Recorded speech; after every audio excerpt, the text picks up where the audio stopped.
ভাইরে ভাই, টেকনো হইতাছে গিয়ে সেই কোম্পানি যারা কিনা নতুন আইফোন লঞ্চ হওয়ার আগে সেই আইফোনের আলোকে ফোন নিয়ে আসে। এই যে টেকনো স্পার্ক গো 5G ফোনটা দেখছেন, সেটা হচ্ছে গিয়ে পুরোপুরি আইফোন 17 এর কপিক্যাট ভার্সন। আর দেখতে কিন্তু জোস লাগছে, এবং শুধুমাত্র ডিজাইনই নয়, একটা ভালো মানের 5G চিপসেট বাজেট অনুযায়ী, তার পাশাপাশি সর্বোচ্চ 8GB র্যাম ইউজ করার সুবিধা এবং 6000 mAh এর হিউজ ব্যাটারি দিয়ে দিয়েছে টেকনো তাদের স্পার্ক গো 5G স্মার্টফোনটায়। সো 9999 তে লঞ্চ হয়ে যাওয়া এই ফোনটা কেমন হবে আমাদের জন্য, আর বাংলাদেশেই বা কেমন প্রাইসে পাওয়া যাবে, সবকিছু সম্পর্কে জানতে লাইক সাবস্ক্রাইব করে দেখতেই থাকুন।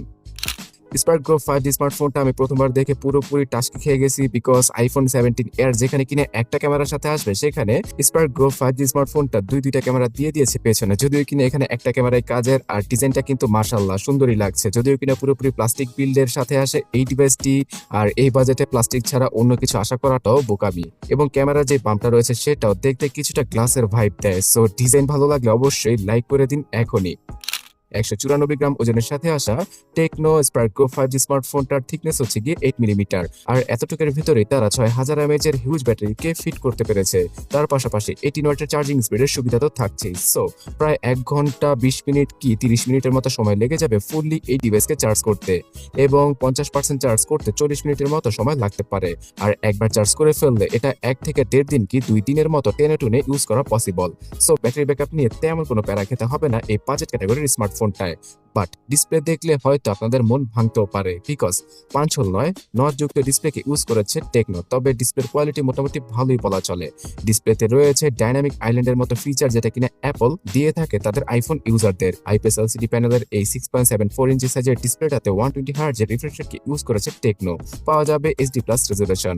সর্বোচ্চ 2K কোয়ালিটির ভিডিওগুলো ইউটিউবে দেখা পসিবল হচ্ছিল এটার মাধ্যমে, তবে এইচডিআর এর সাপোর্টটা নেই। এবং হাই ব্রাইটনেস মোডটা হচ্ছে গিয়ে 700 নিটসের। সো ইনডোরে ব্রাইটনেস নিয়ে তেমন কোনো ঘাটতি চোখে পড়বে না, কিন্তু আউটডোরে কন্টেন্ট দেখতে কিছুটা হলেও প্রবলেম হতে পারে। সো বাজেট ক্যাটাগরিতে ডিসপ্লেটা আরো কিছুটা বেটার করার উচিত ছিল, এবং পাঁচল কাটআউট দিলে আরো ভালো হতো। অ্যান্ড্রয়েড 15 এর সাথে আসা টেকনোর এই ফোনটাতে iOS 15 রয়েছে, এবং iOS এর টুকটাক ম্যাক্সিমাম ফিচারই রয়েছে এখানে। যদিও কিনা ফোনটা ইউজ করার সময় একটু চপি লাগবে, আর অ্যানিমেশন গুলো প্রপারলি কাজ করবে না, যেহেতু এটা একটা বাজেট ক্যাটাগরির ডিভাইস। বাট এআই রিলেটেড টুকটাক ফিচারকে, মানে ফটো এডিটিং অথবা এআই অ্যাসিস্ট্যান্ট যুক্ত ফিচারকে দিয়ে দিয়েছে তারা। পাওয়া যাবে বেশ কিছু ব্লুটুয়ার এবং অ্যাডসেট দেখা। এবং আরো একটা বাজেট দিক হচ্ছে গিয়ে এখানে হয়তো অ্যান্ড্রয়েড 16 এর আপডেট প্রোভাইড করবে না টেকনো, বাট 2 বছরের সিকিউরিটি প্যাচের আপডেটের প্রমিস করেছে তারা। অলরাইট, এবার জানা যাক 5G চিপসেট সম্পর্কে, যেটার জন্য কিনা এই ফোনটাকে আমার ভালো লেগেছে। মিডিয়াটেক ডাইমেনসিটি 6400 এই 6 ন্যানোমিটার নডে তৈরি করা ভালো মানের বাজেট ক্যাটাগরির 5G চিপসেটকে দিয়ে দিয়েছে তারা। আর মিডিয়াটেকের এটাই হচ্ছে গিয়ে সবচেয়ে কম দামি 5G চিপসেট, যেটা কিনা দামের বিবেচনায় 4 লক্ষের উপরে, মানে 4,20,000-এর মতো আন্তত বেঞ্চমার্কে স্কোর করতে পারে। এবং পাবজির মতো গেম 60 FPS এ আনলক করা রয়েছে।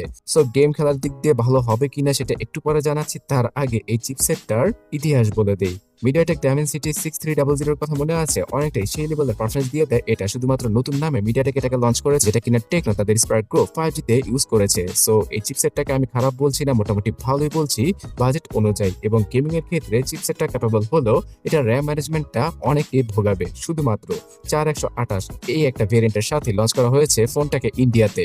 সো 6GB র্যাম অথবা 8GB র্যামের ভেরিয়েন্টের সাথে আসলে আরো কিছুটা বেটার হতে পারতো, বিকজ যারা কিনা গেমার রয়েছেন তারা জানেন যে PUBG তে 60 FPS সাপোর্ট করে, এবং প্রসেসরটাও ভালো একটা সাপোর্ট দিয়ে দিবে বাজেট অনুযায়ী। কিন্তু মাত্র 20 থেকে 30 মিনিট PUBG গেমটা খেললে 4GB র্যাম থাকার কারণে এটা র্যাম ম্যানেজমেন্টের অবস্থার 12টা বাজবে, এবং বারবার গেমটাকে ডিলিট করে, মানে রিসেন্ট অ্যাপ থেকে কিল করে আবার খেলতে হবে। সো এই প্যারার কারণে গেম খেলে শান্তি পাওয়া যাবে না। ফ্রি ফায়ার গেমটা 60 FPS এ খেলা পসিবল হবে, এবং টুকটাক গেমিং এর ক্ষেত্রে এই ফোনটা ভালো। যদি 6GB অথবা 8GB র্যামের ভেরিয়েন্ট থাকতো তাহলে খুব ভালোই হতো রে ভাই। বাট 4GB র্যামের সাথে যে 4GB র্যামকে আপনারা এক্সট্রা যুক্ত করে 8GB র্যামের ফিটিংটা নেবেন, সেটা তেমন কোনো কাজে আসবে না, বিকজ ইন্টারনাল মেমোরিটা হচ্ছে গিয়ে eMMC 5.1 ক্যাটাগরি। ডেডিকেটেড সিম স্লটের মাধ্যমে দুইটা 5G সিমের সাথে একটা এসডি কার্ডকে 1000GB পর্যন্ত ইউজ করা পসিবল। 50 মেগাপিক্সেলের একদম নরমাল ক্যাটাগরির রিয়ার শুটার রয়েছে পেছনে।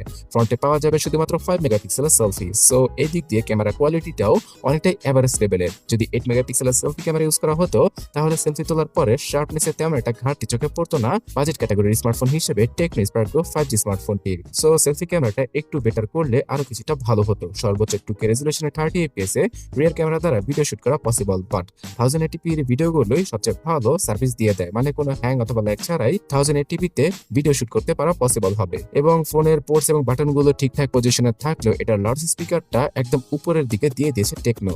সো এটা কি কারণে করেছে তারা আল্লাহই জানে। শুধুমাত্র সিঙ্গেল স্পিকারের সাথে আসে এটা, আর 3.5 হেডফোন জ্যাকের গর্তও রয়েছে এখানে। পাওয়া যাবে ওয়াইফাই ব্লুটুথের একদম নর্মাল ভার্সন গুলো। তাছাড়া সিকিউরিটি সেকশনে সাইড মাউন্টেড ফিঙ্গারপ্রিন্ট স্ক্যানার এবং ফেস আনলক তো থাকছেই। বাট সেন্সরগত দিক দিয়ে সব ধরনের প্রয়োজনীয় সেন্সরকে দিতে পারেনি তারা, যেমন জাইরো সেন্সরটা নেই। তো পাবজি গেম অথবা যেই গেমগুলো জাইরো সেন্সরের মাধ্যমে ভালোভাবে খেলা যায় সেগুলো তো আপনারা খেলতে পারছেন না। এট দ্য এন্ড বলতে গেলে বাংলাদেশের মার্কেটে 15,000 টাকার আশপাশে এটা পাওয়া যেতে পারে আনঅফিসিয়াল ভাবে। সো এটা কিনবেন কি কিনবেন না। দেখুন এটা ডিজাইনটা তো মারাত্মক লেভেলের সুন্দর, তার পাশাপাশি 6000 mAh ব্যাটারি এবং ভালো মানের প্রসেসরকে দিয়ে দিয়েছে টেকনো। কিন্তু খারাপ দিকগুলো হিসেবে থাকছে 4GB র্যাম এবং 5 মেগাপিক্সেলের সেলফি ক্যামেরা, তার সাথে নটযুক্ত একটা বেসিক লেভেলের ডিসপ্লে। তাই আমি মনে করি শুধুমাত্র প্রসেসর আর ব্যাটারির কারণে অথবা ডিজাইনের কারণে এটাকে নেওয়া উচিত নয়। এই বাজেটে আরো ভালো ভালো অপশন রয়েছে 6GB র্যামের সাথে, সেগুলো আপনারা দেখতে পারেন।